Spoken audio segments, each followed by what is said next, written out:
Seguimos esta noche en Minuto 1 aquí en C5N y la verdad que lo que acaba de pasar en nuestro país, las declaraciones del juez de garantías de Avellaneda, el juez Carsoglio, es para analizar seriamente. Lo estuvimos haciendo en la primera hora del programa. Es de una gravedad institucional inusitada. Nada nuevo que no se conozca. Lo que con Darío venimos y muchos de prestigiosos abogados de la República Argentina vienen denunciando aquí.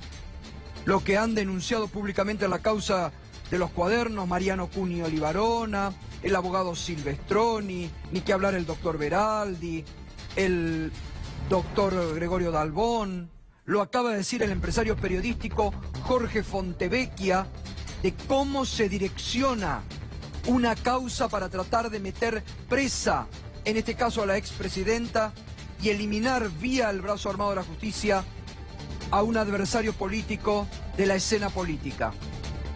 Todo lo que se ha venido denunciando en esa entente de poder político a través del gobierno, del poder mediático a través de los medios oficialistas y de periodistas, y de cierto sector del Poder Judicial, es lo que ha denunciado esta noche el juez de garantías Carsoglio de Avellaneda. Ha denunciado el apriete de los principales diarios de la Argentina. Ha denunciado apriete y presiones mediáticas con nombre y apellidos de colegas. Ha denunciado al procurador de la provincia de Buenos Aires. Es grave a nivel institucional y es importante destacar y de saludar que un juez de la República haya tenido la dignidad de no arrodillarse frente a lo que deseaba el poder y de no firmar cualquier cosa y de no quitarle por los caprichos de una persona la libertad a una persona, como ocurre en la Argentina de hoy, que por ciertos caprichos u órdenes políticas, jueces han determinado, sin procesos, que Milagro Sala esté presa, que los dueños de este multimedio estén presos, porque así lo determinó el presidente Macri, o porque muchos exfuncionarios del gobierno anterior estén presos por las dudas. Mientras vemos como amigos del poder quedan libres, porque siguen las directivas de algún juez, de algún fiscal, que tienen que dictaminar, decir ciertas cosas contra determinada persona y quedan libres. Vamos a escuchar, es muy importante lo que ha ocurrido hoy.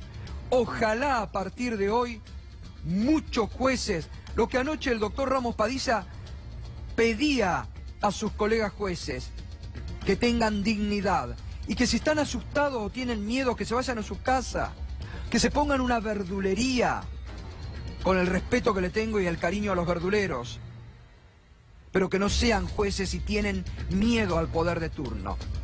Muy digno lo del doctor Escarciolo, y hay que cuidarlo, hay que cuidarlo, porque le van a empezar a llover las amenazas, le van a empezar a llover pedidos de juicio político del poder que se ha sentido totalmente hoy y ha quedado al desnudo, porque el juez Carsoglio los ha dejado al desnudo.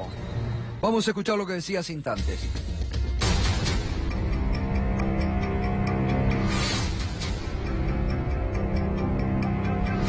Este juez es imparcial en un 100%, no se ha dejado llevar por las presiones de las partes a las cuales voy a aludir, porque es necesario acá desenmascarar algunas actitudes, ni tampoco se dejó presionar por la campaña de prensa, especialmente llevada a cabo por el grupo Clarín La Nación. Lo que ha dado a publicidad, en principio la parte dispositiva, confirmo el trascendido que se hizo, se difundió a través de Twitter o las redes, en cuanto a que no he hecho lugar a la orden de detención pedida por el señor agente fiscal Escalera. Los fundamentos de la decisión están en la resolución que ahora voy a distribuir. En cuanto a la filtración de la resolución, adjudico la filtración de esa información al personal de la Fiscalía General de Cámaras de Loma de Zamora, que se llevó de acá el expediente. Apenas retirado el expediente de acá del juzgado, a los 20 minutos ya estaba en las redes la resolución. Mi cónyuge, mi señora, hoy recibió 2 llamados telefónicos a las 11:10 y 11:20 de la mañana, amenazándola de muerte, a ella y a mí. Es más, en el llamado hicieron alusión a los problemas físicos que padece ella, como conociéndola, conociendo al pormenor su vida. ¿Qué decían esas amenazas? Hacían alusión a determinar con nuestras vidas. En cuanto a los datos aparecidos en el diario La Nación y Clarín, repito, los datos que surgen, que están volcados en esas notas, que son en parte ciertos, únicamente pudieron haber provenido de la Procuración General de la Provincia de Buenos Aires. Esos datos únicamente los tiene la Procuración General. Durísima denuncia del juez Carsoglio.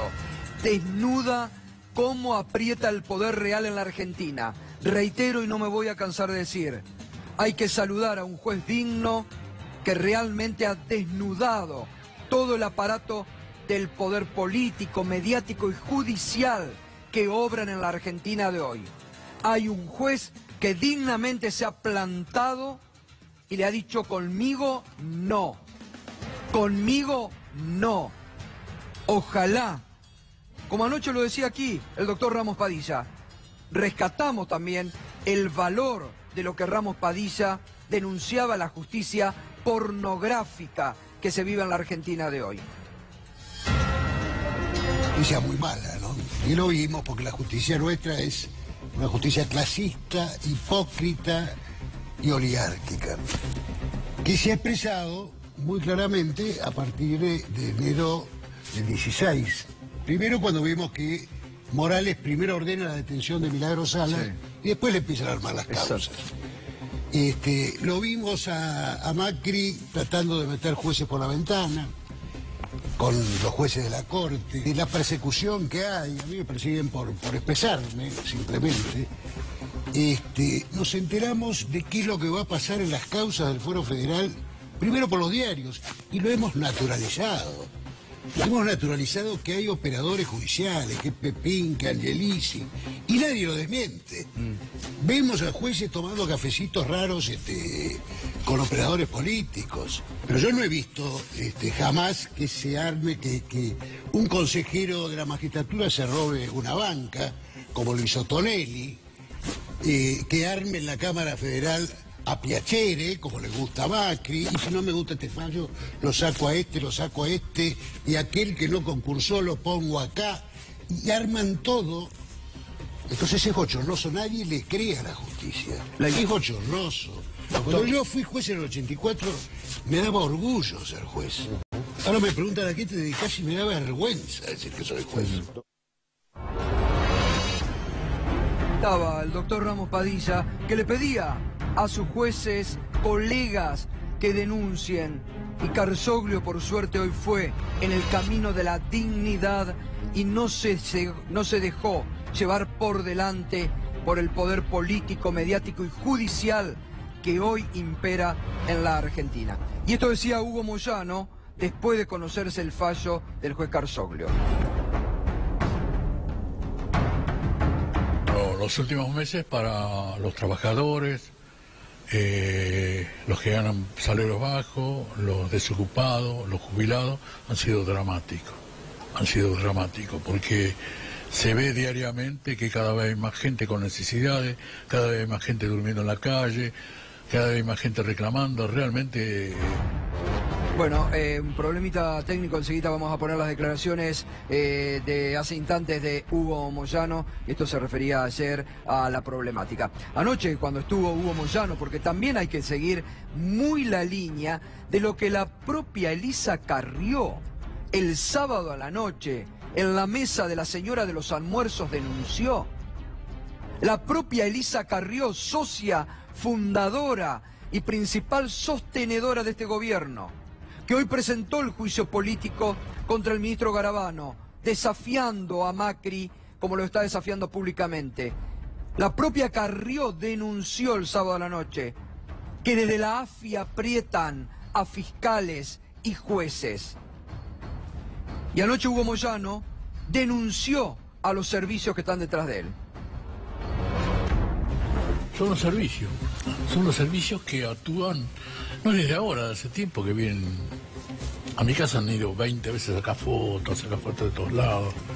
¿Lo están persiguiendo? Sí, observamos cuando en la organización gremial hay alguna persona parada por algún motivo, los muchachos se dan cuenta enseguida, dicen, mirá, viene uno, después se va otro, y son servicios, están permanentemente vigilando y tratando de esa forma presionar, ¿no? Es decir, lo mismo que le habían hecho a la expresidenta Cristina Kirchner, que tenían un auto de la AFI ahí, parado en la puerta del Instituto Patria. Sí. Y además las presiones que sufren los fiscales. Bueno, ahora lo va a explicar el doctor Germano. Bueno, lo denunció, no lo denunció usted, lo denunció Carrió, que la AFI presiona a los fiscales, ¿no? Sí. Así que es tremendo lo que está pasando. Claro. Es vergonzoso. Bueno, así denunciaba anoche Hugo Moyano el espionaje que hacen sobre él, el gremio y su familia. Pero vamos a los fundamentos del juez Carzoglio rechazando el pedido de detención de Pablo Moyano. El juez rechazó la detención de Pablo Moyano al considerar que la petición que había hecho en ese sentido el fiscal Sebastián Escalera es endeble en sus fundamentos y hasta contradictoria. El magistrado consideró que no corresponde imputar a Moyano como supuesto jefe de la organización ilícita.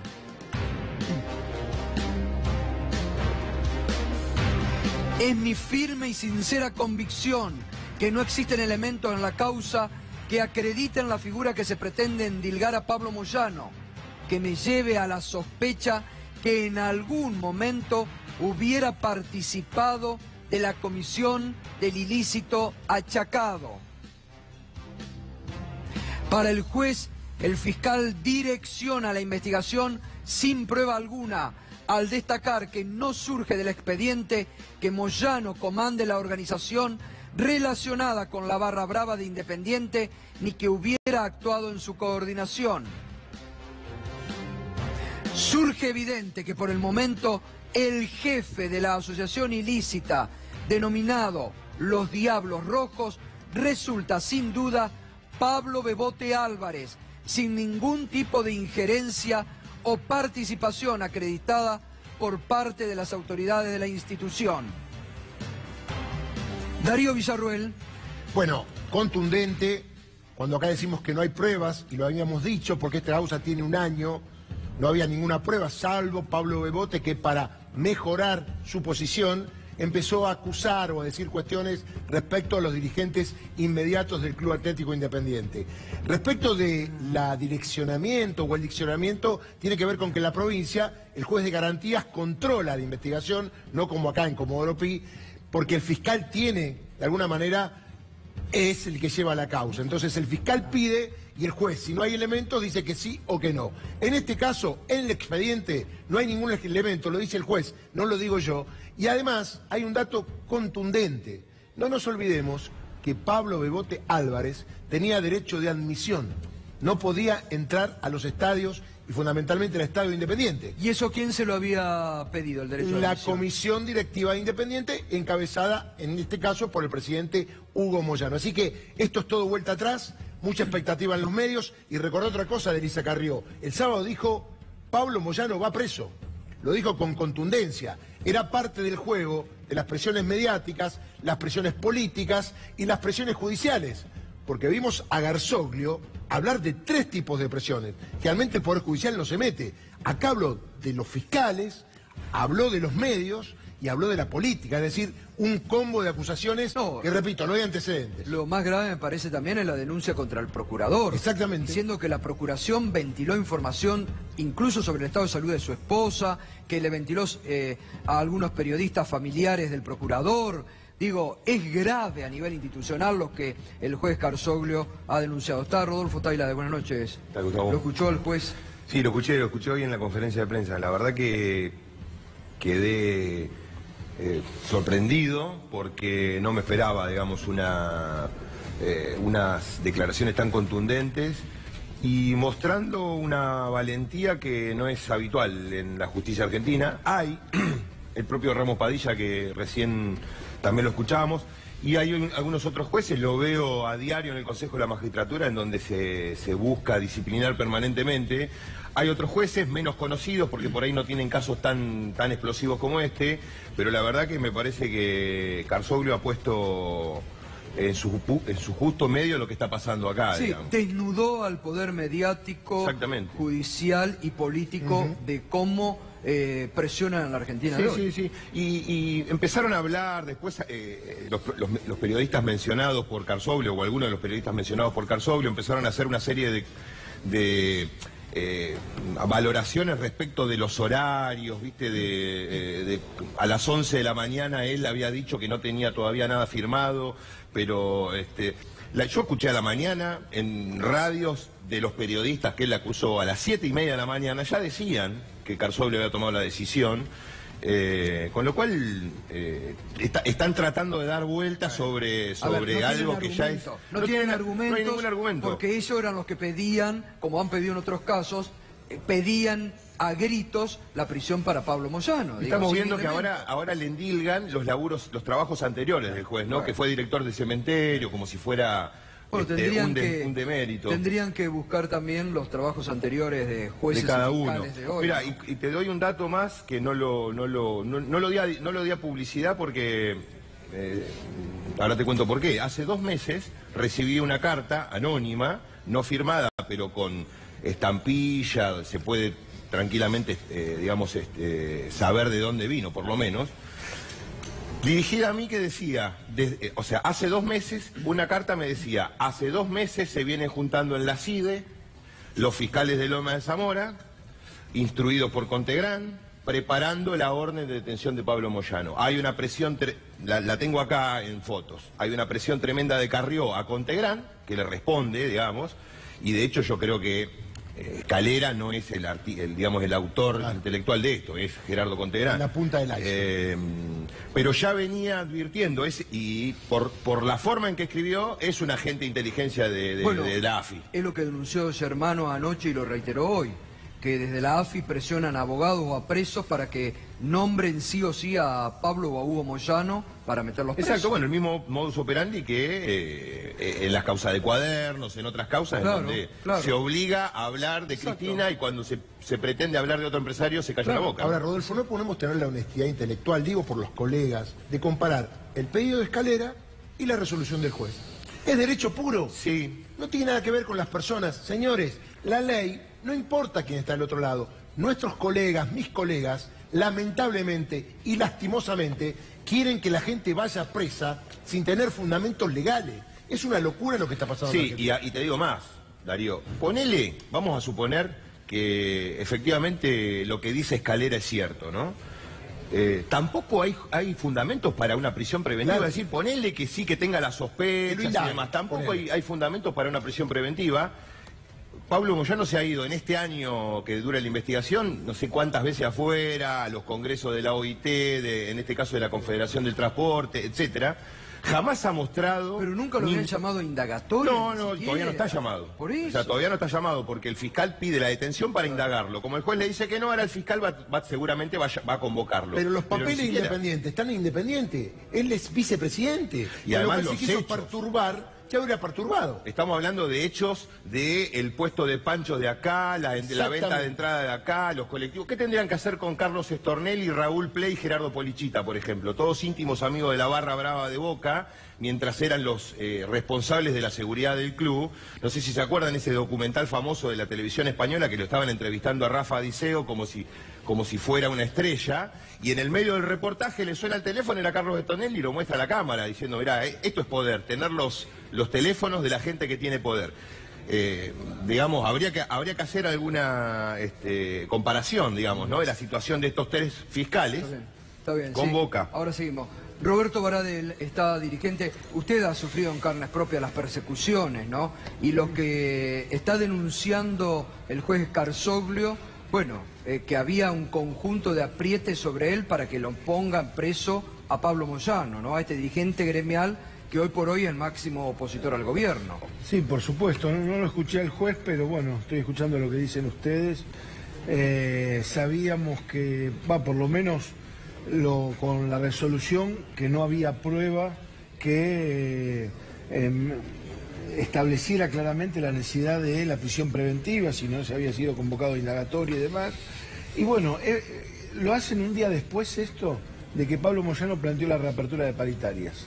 Bueno, la persecución conmigo, las mentiras, yo te agradezco mucho siempre, linchamiento mediático y demás, porque no tienen absolutamente nada. Ahora, el sesgo persecutorio de este gobierno, bueno, lo dijo la diputada Alicia Carrió, o sea, claro, a confesión de parte, relevo de prueba, como están manejando la justicia. Pero el sesgo persecutorio, el gobierno de María Eugenia 500 sumarios a directores de escuela, una cosa inédita, no había pasado nunca.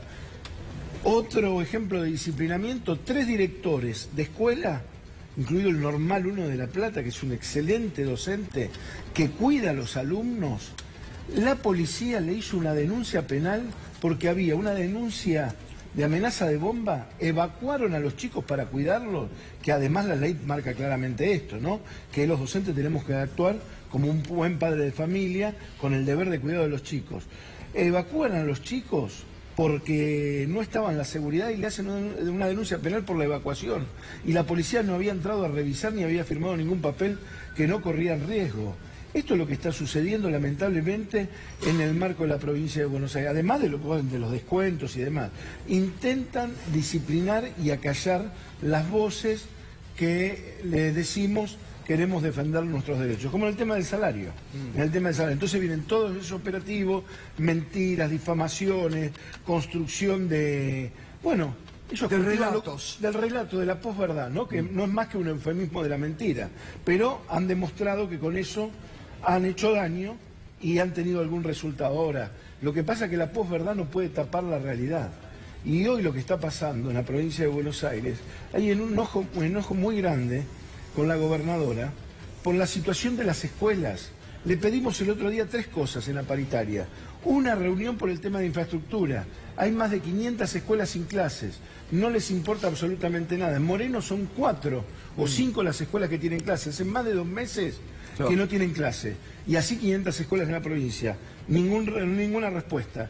Segunda cuestión, una reunión por comedores escolares, una cuestión básica, necesaria. Hay una demanda muy grande. Tampoco nos dieron respuesta. La tercera, paritaria, salarial. Vinieron con un decreto del 19%. Nosotros hicimos una medida de fuerza y dimos a conocer ese decreto porque no lo habían publicado en el boletín oficial. Nos enteramos y lo hicimos público, porque no quería que se enterara nadie. 19%. Hicimos una medida de fuerza, rechazamos, ahí dijeron que no habían cerrado la paritaria y subieron al 30%. Ahora le dijimos, el 30% en agosto fue la inflación del 24%. Claro. En septiembre es del 31%. Entonces, vamos a agosto con el 24 y el 31 en septiembre. Y después, la cláusula gatillo, si no la quieren aceptar, busquemos un intermedio entre la cláusula de revisión, pero también que nos dé garantías a nosotros, que si no nos ponemos de acuerdo, se actualice conforme a la inflación. Le pedimos 3 veces en el medio de la paritaria continuar con las negociaciones, que se podía resolver el conflicto. Nos dijeron que no. Cuarto intermedio nos dijeron que no. Nueva reunión urgente nos dijeron que no. Todos los secretarios generales le dijimos, ministros, trasládenle a la gobernadora que entendemos que hay que seguir discutiendo porque no se puede seguir con este conflicto en la provincia de Buenos Aires. 1 hora y media nos estuvieron esperando en el tema de la paritaria y no nos convocaron. O sea, han convertido la paritaria docente en una oficina de notificación de las políticas del gobierno. Por eso vuelven al paro ahora. Por eso volvemos al paro, pero no solamente nosotros. Uno dice, bueno, primero apuntaban contra nosotros, contra mí en particular, un sindicato, el sindicato, el SUTEBA. Sí, sí. Después todos los gremios docentes, después con los docentes. Pero ahora resulta que el jueves nos movilizamos en La Plata, los médicos, vayan a recorrer los hospitales del conurbano a ver cómo están. Los trabajadores judiciales, el tema de tribunales también, una situación con paritaria y cuestiones edilicias. La administración pública en diferentes estamentos. Y los docentes, nos estamos movilizando todos, reclamándole a la gobernadora que queremos escuelas y hospitales seguros, en condiciones, con insumos, y que no se escuche. Queremos ser parte de la discusión porque están avasallando nuestros derechos. Totalmente. Hoy la escuela pública está en un estado de abandono y desidia. Y las autoridades no reaccionan. Ahora seguimos, Roberto. Hoy ha ocurrido también un hecho realmente muy grave a nivel institucional. Se lo venimos comentando aquí desde hace mucho tiempo. La principal causa judicial que hoy por hoy obsesiona a Macri es la causa del correo. Los cánones que la familia del presidente no ha pagado y que se han elevado ya a 70.000 millones de pesos. De eso no habla el oficialismo, de eso no hablan cuando se habla de corrupción, de cuando se necesita rescatar plata. 70.000 millones han buscado todos los artilugios, incluido el presidente, sacando fiscales, presionando a fiscales honestas que están trabajando y también hasta sacando al procurador Balbín. ¿Por qué? Porque había hecho sumarios internos que eran adversos al gobierno. Pues bien, hoy, por un decreto de la vicepresidenta Gabriela Michetti y del jefe de gabinete Marcos Peña, clausuraron, cerraron por decreto la investigación administrativa sobre el correo. A ver si podemos mostrar el decreto, porque hay que explicarle a usted que acá mintieron funcionarios de este gobierno. Hicieron un dime y direte que después decían Oscar Aguad, cuando era ministro de Comunicaciones, que empezó a tratar de, con reuniones que están comprobadas con el presidente en Olivos, en la Casa de Gobierno, que decían, no, el presidente no estaba atento, no sabía. Ahí está el decreto de hoy. Rechácese el recurso jerárquico interpuesto por el Fiscal Nacional de Investigaciones Administrativas de la Procuraduría de Investigaciones Administrativas de la Procuración General de la Nación contra la resolución número 40 del 3 de mayo, por los motivos expuestos, y artículo 2, hágase saber el recurrente que con el dictado del presente acto queda agotada la vía administrativa de conformidad con lo dispuesto por el artículo 90 del reglamento de procedimiento. Bueno, los que todos los días dicen que son republicanos, apegados a las leyes, que buscan la transparencia, clausuran una investigación que va en contra de la familia presidencial. No nos olvidemos que el presidente Macri dijo que la causa tenía, por propia voluntad de él, volver a foja cero. Ahora yo me pregunto respetuosamente, ¿qué ha hecho el fiscal Gerardo Policita y el juez federal Ariel Lijo con esta causa? ¿La están durmiendo? ¿Están siendo presionados? ¿Están obligados a que duerman esta causa? Sería muy bueno que el fiscal Gerardo Policita y el juez federal Ariel Lijo, que tienen esta causa en estos momentos, salgan como el juez de garantías y denuncien si tienen presiones del gobierno para no actuar o para no seguir. Porque hay una fiscal. Hay una fiscal. No, Darío. Alicia Boquín, que es la que está acusando y que tiene todo documentado. Déjame aclarar algo. Esto es una cuestión administrativa, no es del derecho penal. La causa penal está abierta, dormida, pero abierta al fin. Hace meses se enojaron algún juez y algún fiscal porque nosotros dijimos que no pasaba nada. Bueno, pasaron 6 meses desde que dijimos eso y en la causa no pasa nada. Piden informes, piden datos, pero en la causa de Correo, donde se investiga a Mauricio Macri y otros, todavía no pasa absolutamente nada. Hay que destacar... Pero la causa administrativa, esta que hoy cerró Michetti, ahora se lo voy a preguntar a Tailad, es grave porque a eso quería ir. Oscar Aguad, cuando era ministro de Comunicaciones, hizo todos los artilugios para empezar a manejar, para sacar resoluciones que favorezcan a la familia del presidente. Mintió, ¿te acordás? Porque mintió públicamente y dijo, no, el presidente no estaba. Bueno, eso que está publicado es una mentira. Y fue después el jefe de gabinete Marcos Peña a la Cámara de Diputados y dijo, sí, el presidente estaba al tanto. Es decir, hubo mentiras por parte de funcionarios que trabajaban para desviar y arreglar y acomodar los tantos al presidente. Michetti dice que en realidad el presidente no intervino y fue Oscar Aguad. Y lo que se investiga, ¿por qué intervino Oscar Aguad? Que acá mostramos que Aguad dijo que el presidente estaba al tanto de todo lo que tenía que ver con el Correo, ¿no? Esto no fue así, ¿no? Sí, fue así.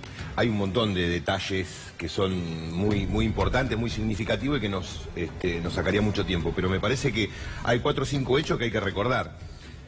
A Gabriela Boquín, que es la fiscal que impide que se consuma esto, digamos. O sea, hoy el Correo todavía está dando vueltas con el Estado a ver si le paga estos 70.000 millones de pesos porque Gabriela Boquín intervino. Si no intervenía Boquín, este acuerdo se cerraba clandestinamente y el Estado perdía esa cantidad de plata. Además el colega Ari Jalá a Gabriela Boquín, el actual procurador interino, Eduardo Casal, le empezó a armar sumarios. Claro. Empezó a armar sumarios, yo tengo la información de que estaban buscando cómo apretar a Boquín, no lo lograron. El fiscal penal, Juan Pedro Soni, fue desplazado, o sea, lo sacaron de la Fiscalía Federal. Juan Pedro Soni, que era el que llevaba adelante la investigación, no era Polichita, era Soni. No, pero ahora es Polichita. Claro, exactamente. Soni es el que interviene inicialmente. Lo desplazaron, lo sacaron, lo mandaron a la Fiscalía sin ninguna relevancia. Al juez Lijo le iniciaron un juicio político. ¿Quién se lo inició? Pablo Tonelli, que recién decía Ramos Padilla, que había robado una banca. Pablo Tonelli se lo inicia estando imputado él en la causa de Correo. Él es parte del estudio jurídico que hicieron Pablo Tonelli es parte del estudio jurídico Tonelli, abogado del Correo argentino, que era abogado del Correo y abogado de los acreedores al mismo tiempo. Lo dice Boquín tranquilamente. ¿Qué pasó? Bueno, le metió la denuncia de juicio político, la investigó durante 4 o 5 meses, hasta que la cerró. El propio Tonelli la cierra, la abre y la cierra. Al procurador Balbín lo sacó Macri. Al procurador Carlos Balbín, que fue el que inició estos sumarios administrativos que ahora están cerrando. Es decir, todos los funcionarios que quisieron meter un poquitito la nariz en esto que huele a podrido, fueron echados, fueron amenazados, fueron apretados o fueron desplazados. Así que está más que claro que esto iba a terminar de esta manera. Y finalmente, ¿quién llega a través de este recurso para que Gabriela Michetti resuelva lo que resolvió? El fiscal de la Procuraduría de Investigaciones Administrativas, Sergio Rodríguez, que está denunciado por Gustavo Arribas, querellado por Gustavo Arribas porque osó investigar la participación de Arribas en Odebrecht y por qué quiso cobrar esos 700... ¿se acuerdan? A Hong Kong y demás. Sí. Bueno, ¿y quién tiene la causa? ¿Quién tiene esa causa? La de Arribas. ¿Quién la tenía? Canicova. Exacto. La tenía Canicova, que también está denunciado. Es decir, pero todos los funcionarios judiciales y administrativos, digamos, funcionarios del Ejecutivo, que intervinieron en la causa Correo y que quisieron llevar por lo menos a saber un poco la verdad, fueron desplazados de manera cruel Ahora, hay que tener por presente el gobierno. Hay que tener presente que lleva 15 años esta causa. Hace 15 años que el Correo debe y no hay nadie preso del Correo ni de ninguno de los que están. Los dueños de este grupo están presos con una deuda reconocida, porque el grupo de acá estaba reconocida y estaba en plan de pagos con la FIP y terminan presos. En la causa del Correo, 15 años, no tiene nadie preso, ni siquiera tienen un plan de pago decente, ni siquiera tienen un plan de pago decente. Sergio Rodríguez fue el que encontró todas las reuniones que hacía Macri en persona con funcionarios del Correo, con ex-OCMA, con Héctor Huisi, que era secretario de Comunicaciones, el segundo de Aguad, que a la vez era abogado del Correo, todas las reuniones previas al famoso acuerdo, o la audiencia en donde sí se pretendió llevar adelante ese acuerdo, que en definitiva Boquín, digamos, lo pudo romper. Igualmente esa famosa audiencia, esa mise en scène que armó Mocoroa, que era el abogado, que una de las cosas que se investiga es justamente la falta de competencia de Mocoroa para intervenir en esa audiencia. Mocoroa hace que sale, que conversa con Aguad para ver si le decía que sí a la nueva propuesta, que no era ninguna nueva propuesta. Vuelve a entrar al despacho del juez y dice sí, aceptamos. Y Rodríguez descubre que esa propuesta ya la sabían hace 6 meses, 4 meses, 5 meses antes de la audiencia. Toda una gran mentira que termina con esto. Y esto va a terminar también en la justicia penal. También va a terminar en la justicia penal. Porque yo digo, hay un abuso de autoridad muy grande acá. Claro. Eso, puede haber una denuncia contra Michetti y Marcos Peña. Claramente, porque además Rodríguez no está diciendo, che, es culpable Macri, es culpable. Está diciendo, hay un montón de pruebas pendientes, me las cerraron, así de manera arbitraria. Bueno, Bernardo Sarabia Frías, abogado de Macri, hoy Procurador General del Tesoro. Él fue la que la cierra, Gabriela Michetti la que le da el broche final. Bueno, está Gustavo Córdoba de Córdoba y Asociados, que ha durante el fin de semana conmocionado el escenario político argentino con una encuesta que le da a la expresidenta Cristina Fernández de Kirchner la posibilidad de ganar en primera vuelta, ¿o no? Difícil, pero sí que le saca una ventaja importante a Macri.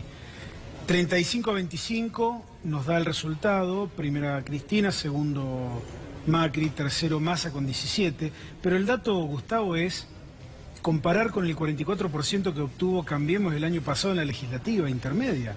Hay una merma de prácticamente la mitad del caudal electoral. Y además, si te tuviera que definir el estado de la opinión pública con 2 palabras, te diría pesimismo y desilusión. Pesimismo porque prácticamente un 70% de los argentinos cree que la economía del país a un año va a estar peor de lo que está ahora. Y desilusión porque cuando le pedimos que reflejaran con una palabra su opinión respecto al estado del país, el 30% de los argentinos de manera... te diría, de las 8 o 10 palabras que les dimos para elegir, el 30% eligió desilusión. Este es el contexto para entender por qué, desde que la inflación es el tema central hoy para la mayoría de argentinos... La inflación es el tema de principal preocupación de los argentinos. Por sexto mes consecutivo de nuestra encuesta, claro. Inflación es el número 1. Y es el mismo parámetro para decir que desde que la inflación trepó como número 1, la caída de popularidad del presidente y la gestión presidencial no ha parado de caer a punto tal que hoy nosotros lo vemos en el umbral mínimo de apoyo, y la verdad es que frente al escenario de lo que viene, en el cual hasta el propio gobierno está advirtiendo que vienen meses quizás mucho más complejos, digo, evidentemente hay que ver hasta dónde puede caer el gobierno sin afectar el esquema de... Y ustedes también la han medido a la gobernadora de la provincia de Buenos Aires, María Eugenia Vidal, como una alternativa o como un plan B de Cambiemos, ¿no? Sí, en un eventual escenario de segunda vuelta propusimos la idea de medirla contra Cristina, y la verdad que mide mejor que Macri.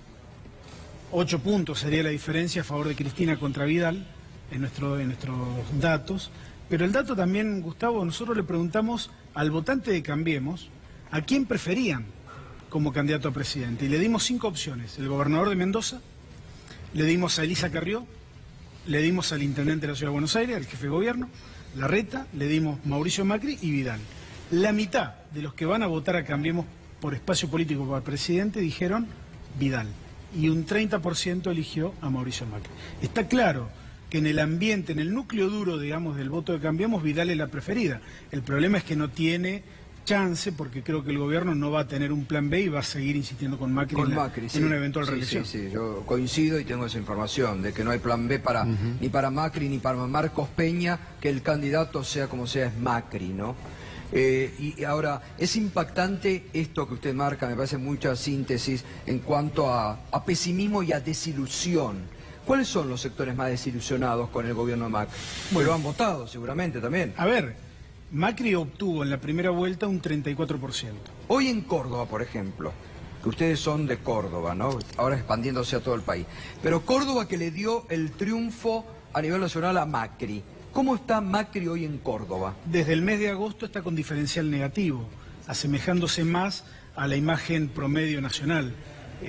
Claramente Córdoba siempre le dio a Mauricio Macri un grado de relevancia muy importante, pero en este momento, particularmente con el stop o el quiebre de la cadena de pagos, el tema de las altas tasas de interés, el interior productivo de la provincia de Córdoba está muy resentido con el presidente. Hoy tiene, de acuerdo a nuestros datos, una imagen negativa muy alta, en Córdoba también. ¿Y qué otros aspectos sacan, digamos, de esta, más allá del político, como interesantes en el análisis? Porque es una encuesta a nivel nacional, 1.200 casos, muy representativa. Mira, Gustavo, el punto para mí central es que hay como una especie de corporización de un voto castigo ante una mala praxis, tanto económica como política. La económica demasiado, y lo político, bueno, la presentación del juicio político de Carrió a Garabano, habla a las claras que dentro del espacio político hay un Cambiemos, quiebre, cruje, Cambiemos. Digo, no hay una coalición que gobierna, hay un grupo que toma decisiones, que no consulta. Vos citabas el programa de Mirta Legrand, Carrió en ese programa dijo: Mario Negri y yo nos enteramos por la televisión de las medidas que toma el gobierno.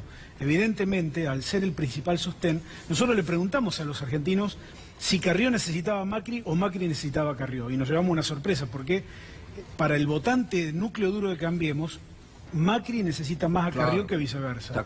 Y claramente eso marca, a mi criterio, una debilidad relativa, ¿no?, del presidente en la relación política. Y por eso Carrió tensa tanto y pone al presidente al descubierto y lo deja mal parado en público, ¿no? Por ese motivo, ¿no? Es muy llamativo, ¿no? Porque estas malas praxis que tiene la gestión Macri hoy, indudablemente que impactan en las expectativas. Digo, si nosotros tenemos clarito que vamos a una recesión cada vez más fuerte, y desde la política no hay ninguna virtud ni ninguna destreza, digo, ¿qué están esperando?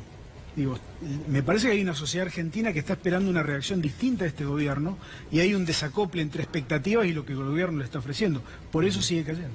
Muy bien, vamos a hacer la primera pausa y enseguida vamos a estar con el colega Alan Longhi, que es periodista de ADN, porque en este programa que estamos hablando de muchos temas de preocupación, ellos han hecho una investigación muy seria sobre el Fondo de Sustentabilidad de la ANSES.